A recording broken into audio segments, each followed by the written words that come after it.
लक्ष्मी का अपने घर में पूरा दबदबा था। हिटलर की तरह वो सारा काम अपने पति और बेटे से करवाती। धीरे धीरे उसके पति की तबीयत खराब रहने लगी। सुनो जी, अब आप बुजुर्ग हो गए हो, काम में भी अब हाथ आपके फुर्ती से नहीं चलते। अरे भाग्यवान, भगवान से डर। तुझसे मैंने शादी अपने इकलौते बेटे के अच्छे पालन पोषण के लिए की थी, लेकिन तूने तो उसका बेड़ा गर्क कर दिया। मैंने क्या किया? पढ़ाया लिखाया, अब नौकरी नहीं लग रही तो मैं कैसे जिम्मेदार हो गई? अब घर में बैठकर रोटी तोड़ रहा था तो मैंने कहा काम ही कर ले। एक तो भला करो और ऊपर से बातें सुनो। तभी सारंग वहां आ जाता है। बहुत भूख लगी है माँ, कुछ खाने को दे दो। अब तुम्हारे पापा का हाथ तो चल नहीं रहा है। मैं ही जा रही हूँ आज किचन में, बनाती हूँ कुछ। हे भगवान, कैसे होगा इतना काम मुझसे? लक्ष्मी किचन में काम कर रही होती है कि तभी अचानक उसे आइडिया आता है।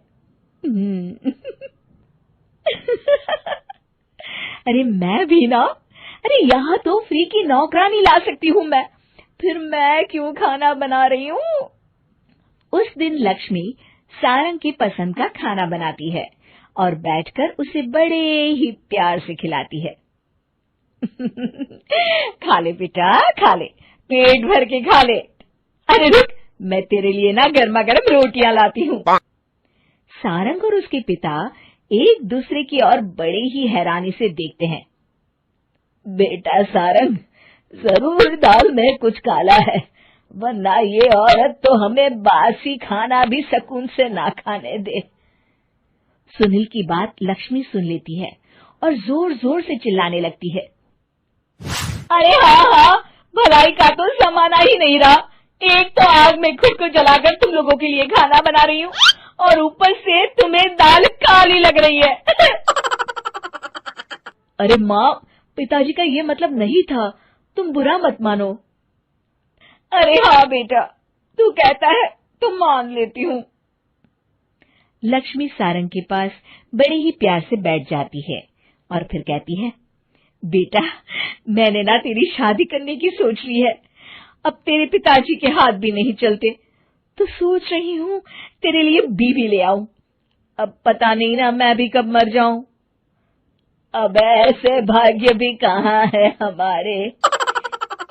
क्या कहा? अरे हाँ, तुम तो चाहते ही हो कि मैं मर जाऊं, लेकिन मैं अपनी प्यारी बहू का चेहरा देखे बिना नहीं मरूंगी। हाँ माँ, शादी तो मैं कर लूं, लेकिन मैं नौकरी नहीं करता, फिर कोई क्यों देगा मुझे अपनी बेटी? अरे क्यों नहीं देगा बेटी? इतना बड़ा घर, खेल खलियान है, किस चीज की कमी है हमारे पास? जो आएगी राज करेगी, राज। हम तो ना कर पाए राज, ये बोलो कि एक और नौकर तुम्हारे पास आ जाएगा। मैं कहती हूँ चुप हो जाओ। अरे खुद के घर का खाना बनाएगी तो क्या नौकरानी हो जाएगी? अब तुमसे तो किचन का काम होता नहीं, तो कोई तो करेगा ना। ठीक है माँ, तुम जैसा सही समझो बस। अब मेरी एक शर्त है, लड़की जो भी हो वो दिखने में कैसी भी हो या कहीं की भी हो, बस पढ़ी लिखी होनी चाहिए। अरे हाँ, ला देंगे पढ़ी लिखी बेटा, मैंने कौन सा काम करवाना है उससे। हाँ। और फिर एक दिन पास के गांव की ही रति से सारंग की शादी हो जाती है। रति दिखने में बहुत ही सुंदर थी, साथ ही साथ काफी पढ़ी लिखी थी।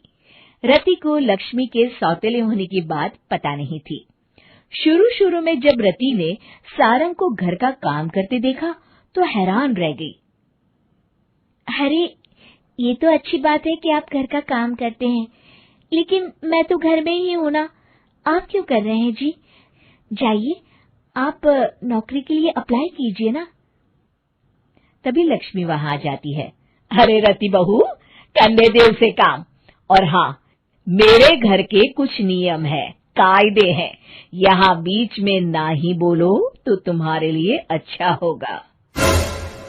रति को लक्ष्मी की बात कुछ अजीब सी लगती है। वो समझ नहीं पाती है कि वो ऐसा व्यवहार क्यों कर रही है, लेकिन उसे लक्ष्मी के सौतेले होने के बारे में कुछ पता नहीं चलता है। फिर एक दिन तो हद ही हो जाती है।